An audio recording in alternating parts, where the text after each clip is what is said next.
नमस्कार, good morning. स्वागत है आपका न्यूज 18 पर। आपके साथ मैं हूं कंचन डोगरा नेगी और आप देख रहे हैं प्रदेश का बेहद खास बुलेटिन उत्तराखंड एक्सप्रेस। आइए खबरों का आगाज करते हैं और सबसे पहले प्रदेश की आपको अपडेट देते हैं अनलॉक 2 को लेकर, जिसकी तरफ अब कदम बढ़ चुके हैं। रात 8 बजे तक खुल सकेंगे तमाम बाजार, सुबह 5 बजे से गतिविधियां शुरू हो सकेंगी।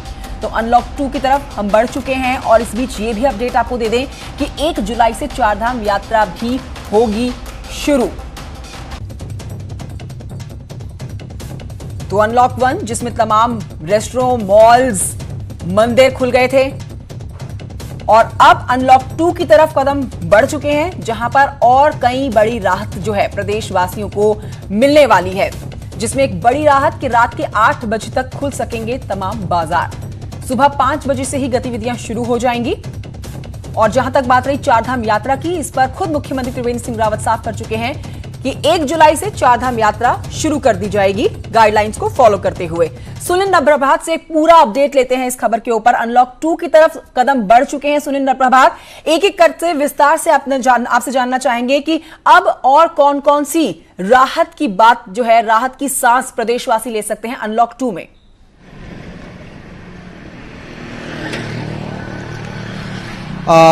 देखिए कंचन, जैसे देहरादून की अगर बात करूं तो देहरादून में अभी तक चूंकि जो संक्रमण लगातार बढ़ता जा रहा था, उसके मद्देनज़र शनिवार और रविवार 2 दिन सप्ताह में पूरा मार्केट बंद रहता था। उसको भी मुख्यमंत्री ने खोलने की घोषणा की है और अगले हफ्ते से जो शनिवार और रविवार होंगे उस दिन बाजार बंद नहीं रहेगा, उसमें छूट दे दी गई है। इसके अलावा पूरे प्रदेश में सुबह 7 से रात 7 बजे तक ही मार्केट खुला करता था। इसके बाद पूरी तरह से लॉकडाउन हो जाता था सुबह की 7 बजे तक।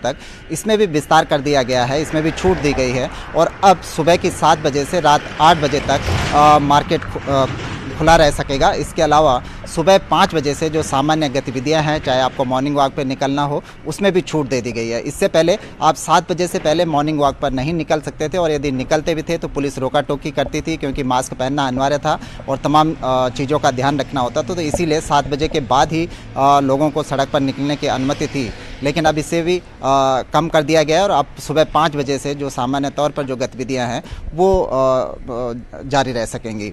इसके अलावा बड़ा इशू जो था वो चारधाम यात्रा का था, तो वो स्पष्ट कर दिया गया है कि 1 जुलाई से चारधाम यात्रा शुरू कर दी जाएगी। अभी फिलहाल प्रारंभिक तौर पर केवल राज्य के लोगों के लिए ये चारधाम यात्रा खोली गई है। सरकार ने इसमें 30 जून तक प्राथमिक तौर पर ये तय किया था। जब शुरू में चारधाम यात्रा खोली गई थी तो उसमें जो गंगोत्री और यमुनोत्री हैं उसमें केवल उत्तरकाशी जनपद के लोग चारधाम यात्रा पर जा सकते थे। तो वैसे ही केदारनाथ में केवल रुद्रप्रयाग जनपद के ही लोगों के लिए यात्रा खोली गई थी। इसी तरह बद्रीनाथ में भी था।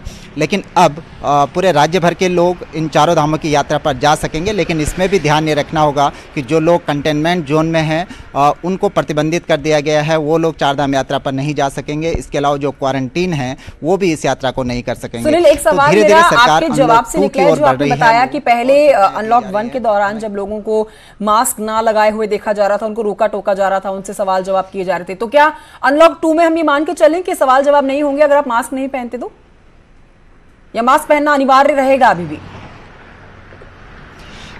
देखिए कंचन, मास्क पहनना तो ये अनिवार्य रहेगा ही रहेगा। ये सरकार के लिए एक बड़ा चैलेंज भी होगा, प्रशासन के लिए एक चैलेंज भी होगा कि जहां हम चारधाम यात्रा खोलने जा रहे हैं, हमने बाजार का समय भी बढ़ा दिया है, लोगों को तमाम छूट भी दे दी गई हैं। इस सब में और दूसरी ओर कोरोना का संक्रमण भी लगातार बढ़ता जा रहा है। 2800 के आसपास राज्य में केस पहुंच चुके हैं और आप देखेंगे कि प्रतिदिन जो है 60, 50, 60 या 100 तक भी केस पहुंच रहे हैं, जो नए कोरोना पॉजिटिव केसेज जा रहे हैं। तो चैलेंज है और ये निर्भर करेगा कि आप किस तरह से लोगों को कन्वेंस कर पाते हैं कि वो मास्क पहने। चारधाम यात्रा के दौरान आप सोशल डिस्टेंसिंग का ध्यान रखें। हालांकि अभी कल आपने रिपोर्ट भी देखी होगी जो न्यूज़ 18 ने दिखाई थी कि लोग अभी भी जब बाजारों में घूमते हैं तो मास्क का अधिकांश लोग मास्क का प्रयोग नहीं कर रहे हैं। ठीक है, मतलब कहने का यह है कि मास्क पहनना बेहद जरूरी होगा, चाहे हम अनलॉक 1 को गुजर चुके हैं, पूरा देख चुके हैं और अनलॉक 2 की तरफ हम बढ़ चुके हैं। एक अपडेट आप दे दीजिए मुझे चारधाम यात्रा से जुड़ा हुआ कि अब इसके ऊपर अगला आदेश कब तक आ सकता है, गाइडलाइंस कब तक आ सकती है, कोई एक तय तारीख आ सकती है कि अब चारधाम यात्रा जो शुरू होगी, ये गाइडलाइंस है जिसको मंदिर प्रशासन को भी फॉलो करना होगा और प्रदेशवासियों को भी? देखिए कंचन, मुख्यमंत्री स्पष्ट कर चुके हैं कि अब 1 जुलाई से चारधाम यात्रा शुरू कर दी जाएगी। इसके साथ ही ये भी स्पष्ट हो चुका है कि शुरुआती दौर में केवल प्रदेश के उत्तराखंड के लोग चारधाम यात्रा कर सकेंगे। इस पर सोमवार को एक SOP जारी की जाएगी जिसमें तमाम कायदे कानून होंगे कि किस तरह से और कितने लोग इस यात्रा में एक समय में एक स्पॉट पर जा सकेंगे। सपोज अगर गंगोत्री की बात करें तो कितने यात्री एक दिन में गंगोत्री जाएंगे। ये तमाम जो गतिविधियां हैं इनको लेकर एक गाइडलाइन सोमवार तक जारी होने की उम्मीद है। ठीक है, सोमवार का इंतजार रहेगा और चैलेंज भी सरकार के सामने बहुत आने वाले हैं। अनलॉक 2 पर हम बढ़ चुके हैं और अब चारधाम यात्रा भी शुरू हो जाएगी 1 तारीख से। सुनील प्रभात, आपका बहुत शुक्रिया जानकारी के लिए। बढ़ते हैं आगे और उधम सिंह नगर की खबर आप तक पहुंचाते हैं। ये बड़ी खबर है, होमगार्ड समेत 46 पुलिसकर्मी जो है वो क्वारंटीन किए गए हैं। काशीपुर के RTI थाने का मामला है। 2 महिला कांस्टेबल निकली थी कोरोना पॉजिटिव। क्वारंटीन कर्मियों में थाना प्रभारी भी शामिल हैं। ये बड़ी खबर उधम सिंह नगर से। होमगार्ड समेत 46 पुलिसकर्मी क्वारंटीन किए गए हैं और इन 46 पुलिसकर्मियों में 2 महिला कांस्टेबल भी कोरोना पॉजिटिव हैं। इसके अलावा क्वारंटीन कर्मियों में थाना प्रभारी भी शामिल है। तो जन की रक्षा करते करते ये पुलिसकर्मी खुद कोरोना की चपेट में आ जा रहे हैं। 46 ये बड़ी संख्या है प्रदेश से निकलकर जो आई है। ये होमगार्ड जो हैं 46 पुलिसकर्मी जो हैं, इसमें होमगार्ड्स भी शामिल हैं, ये क्वारंटीन किए गए हैं क्योंकि ये पॉजिटिव आए हैं और इनमें तमाम लोगों में 2 महिलाएं भी शामिल हैं जो कोरोना पॉजिटिव हैं।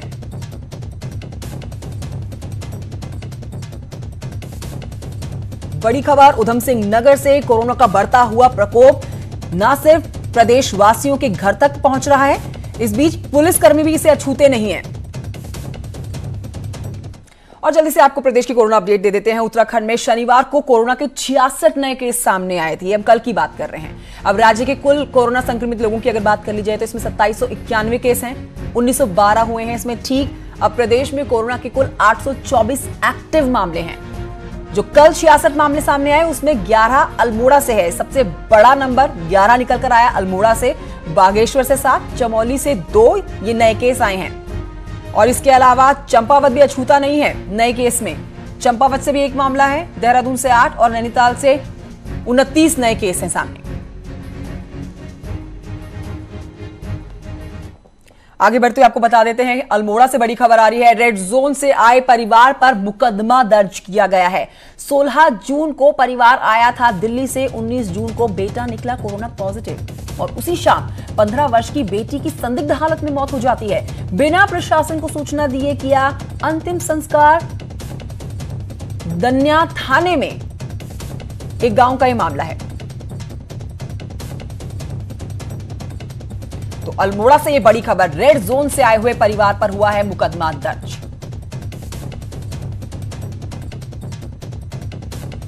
किशन जोशी और जानकारी के साथ मौजूद है। किशन, ऐसी क्या परिस्थितियां सामने आ गई थी इस परिवार के कि ये रेड जोन से आया और उन्होंने बिना जानकारी के इतने बड़े बड़े कदम उठा लिए। परिवार का एक सदस्य जो है वो कोरोना पॉजिटिव निकलता है और जब संदिग्ध हालत में मौत होती है तो बिना प्रशासन को सूचना दिए अंतिम संस्कार किया जाता है। बिल्कुल कंचन, ये बड़ा मामला आया है कि ये दनिया थाना क्षेत्र का एक मामला है। गांव में परिवार दिल्ली से आया था, उन्हें होम क्वारंटाइन किया था। उसके बाद उसकी परिवार के एक सदस्य की रिपोर्ट पॉजिटिव आई, उसको जो है आइसोलेट किया गया और जिस दिन आइसोलेट किया गया उसी दिन उनके घर में एक लड़की की मौत होगी और बिना प्रशासन को बताए हुए उसका अंतिम संस्कार किया गया। और अब ये भी शंका जताई जा रही, क्या अगर लड़की पॉजिटिव थी तो उस गाँव में जितने लोग भी अंतिम संस्कार में शामिल हुए थे क्या वो भी संक्रमित हो सकते हैं? प्रशासन लगातार कल रात से के बाद शर्त लगाया कि कौन कौन शामिल हुए थे, क्या लड़की पॉजिटिव थी या किसी को, उसके अलावा जितने आसपास के लोग उस अंतिम संस्कार में शामिल हुए थे सभी को आइसोलेट कर दिया गया है और जांच करने की बात कर रहे हैं। कंचन, बहुत शुक्रिया आपका किशन जोशी जानकारी के लिए। आप नजर बनाए रखिए, आगे और भी जानकारी आपसे ली जाएगी।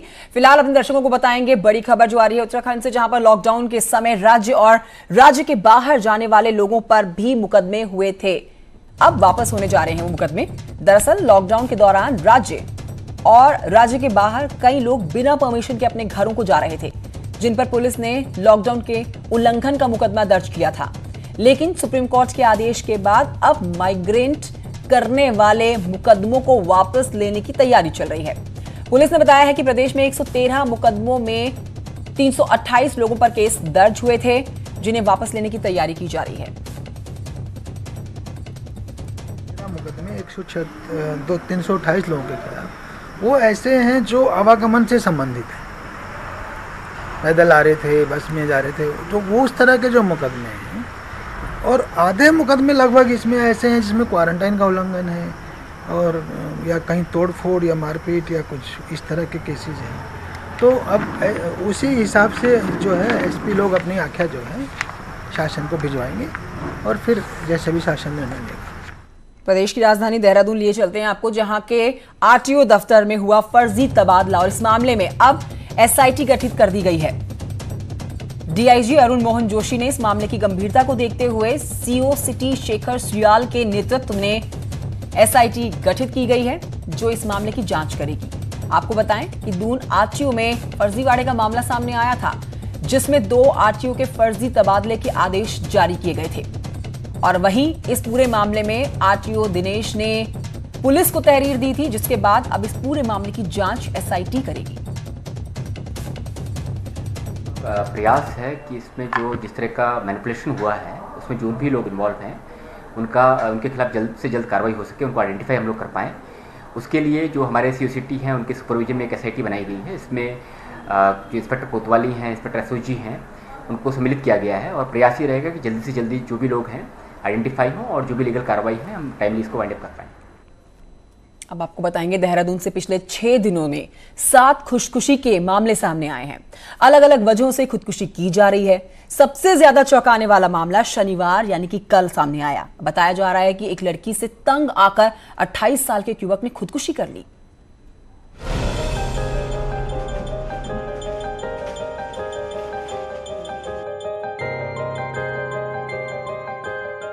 उत्तराखंड में 4 महीने में 250 से ज्यादा खुदकुशी।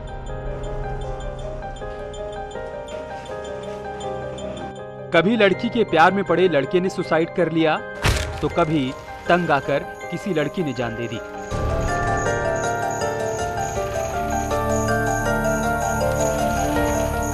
शनिवार को राजधानी देहरादून में 28 साल के एक लड़के ने अपनी जान दे दी। छानबीन में पता चला कि जब भी वो किसी लड़की से बात करता था तो परेशान हो उठता था और एक दिन फांसी लगाकर जान दे दी। लड़की का जब भी फोन आता था तो ये परेशान हो जाता था।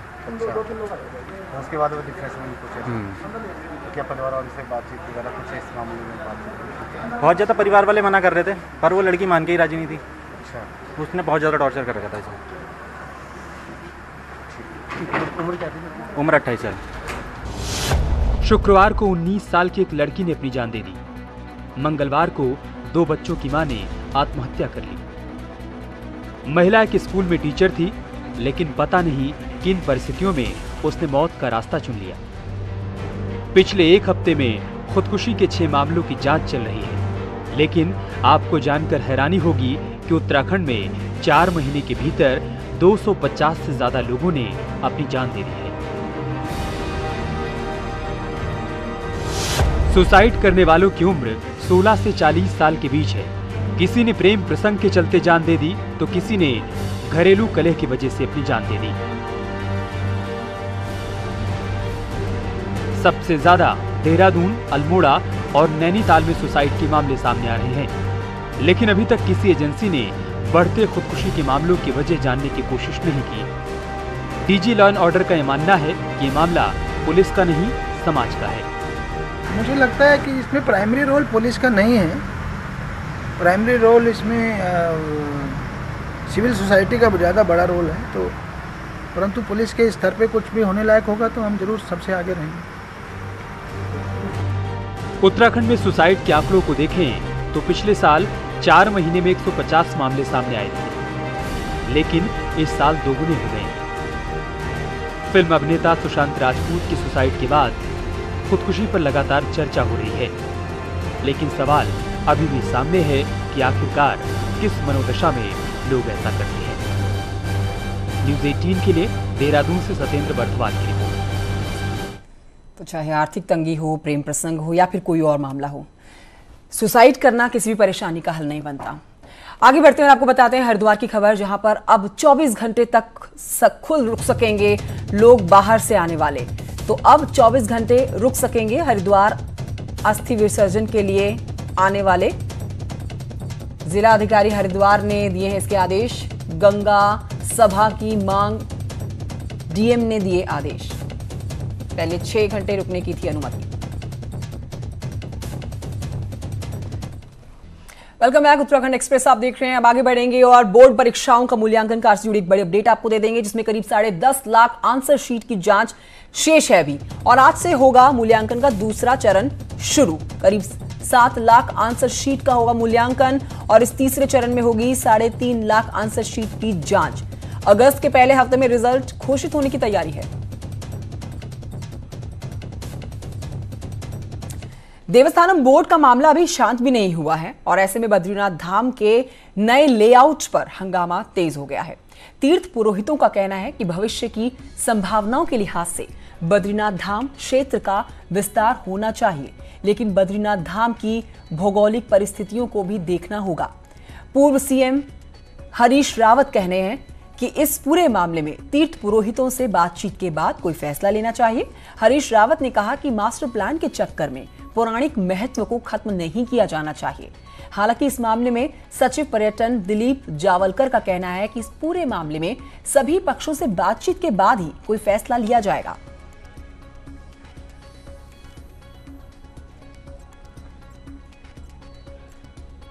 कि सरकार इस योजना पे काम करने से पहले, स्वरूप का निर्धारण करने से पहले स्थानीय हकूकदारों लोगों से, तीर्थ पुरोहितों से, पंडितों से, पुजारियों से, बामणी जैसा और जो गजकोटी जो मूल गांव जिन लोगों की काश्तकारी भूमि, उनसे पहले चर्चा वार्ता करती तो ज़्यादा बेहतर तरीके से समन्वय करके एक योजना को का स्वरूप तय किया जाता और विरोध का भी सामना नहीं करना पड़ता। आज की सरकार से भी कहना चाहता हूँ कि जो भी नक्शा वो बना रहे हैं, मास्टर प्लान बना रहे हैं वहाँ के लिए, उसको लोगों में प्रचारित प्रसारित करें और संबंधित लोगों की राय ली जाए। सीएम साहब के यहाँ पर उसका एक प्रस्तुतिकरण किया गया था, उनके द्वारा भी कुछ इनपुट्स दिए गए हैं। अभी उसको आगे किस तरह से लिया जाएगा इसकी कोई अभी समय सीमा तय नहीं है और सभी कंसल्टेंट्स, सभी व्यक्तियों के साथ अभी तक चर्चा भी पूर्ण नहीं हुई है। उत्तरकाशी से खबर आ रही है, जहां पर जिले में विश्व प्रसिद्ध दयारा बुल्याग को वन विभाग प्राकृतिक ट्रीटमेंट दे रहा है और इस विभाग ने बुल्याग के कटाव वाले क्षेत्रों में नारियल के रेशों और पिरूल की पत्तियों से जाल बनाया है। साथ ही चेक डैम भी बनाया है, जिससे बारिश के समय होने वाले भूस्खलन और कटाव को रोका जा सके। इस तकनीक का इस्तेमाल पहली बार भारत में किया जा रहा है। आपको बता दें कि दयारा बुल्याग उत्तरकाशी में 3000 मीटर की ऊंचाई पर है। जो ट्रीटमेंट है वो पूरा टोटल ट्रीटमेंट जो है वो जियोमैट के आधार पर किया गया है। इसके लिए हमने जो है कॉयर मैट जो है वो केरला से कॉयर बोर्ड ऑफ इंडिया के थ्रू जो है मंगवाया गया है और इसमें जो है जो ये ट्रीटमेंट किया जाएगा, ये हमारा जो दयारा बुग्याल में जो अतिरिक्त कटाव जो है वो हो रहा है बारिश से। मैं इसका वेलकम करता हूँ कि जो भी इस तरह के प्रोजेक्ट हैं जो कि हम लोकल उत्तराखंड में और यहाँ पे इस एनवायरनमेंट और यहाँ के फॉरेस्ट को देख के किए जा रहे हैं, वो सब सराहनीय है। कॉर्मेट को और पाइन नीडल्स को मिक्स करते हुए एक बेहतर तरीके का सोल्यूशन दिया गया है और इस सोल्यूशन से मैं उम्मीद करता हूं कि दूसरी जगह भी रेप्लिकेट करके हम बेहतर और बायो फ्रेंडली चीज़ों को काम में ले पाएंगे और इको फ्रेंडली तरीके से हम सॉइल इरोजन रोक पाएंगे। खबर आ रही है कोटद्वार से। शनिवार को NH 534 पर सिद्ध बलि मंदिर के पुल के पास सड़क पर हाथियों का एक झुंड आ जाने से कई घंटों तक जाम लगा रहा। हाथियों का झुंड देख लोगों दोनों ओर से गाड़ियों की जो लंबी लंबी कतारें थी वो देखी गई लगी हुई। वहीं लोग अपनी गाड़ियों से उतर हाथियों को देखने भी लगे और इस दौरान काफी देर तक हाथियों का झुंड अपने आप एक सड़क से दूसरी सड़क पर जाता हुआ देखा गया। सड़क किनारे जंगल में ये घूमता रहा और फिर एक साथ सड़क पार करके खोह नदी में पानी पीने के लिए निकल गया।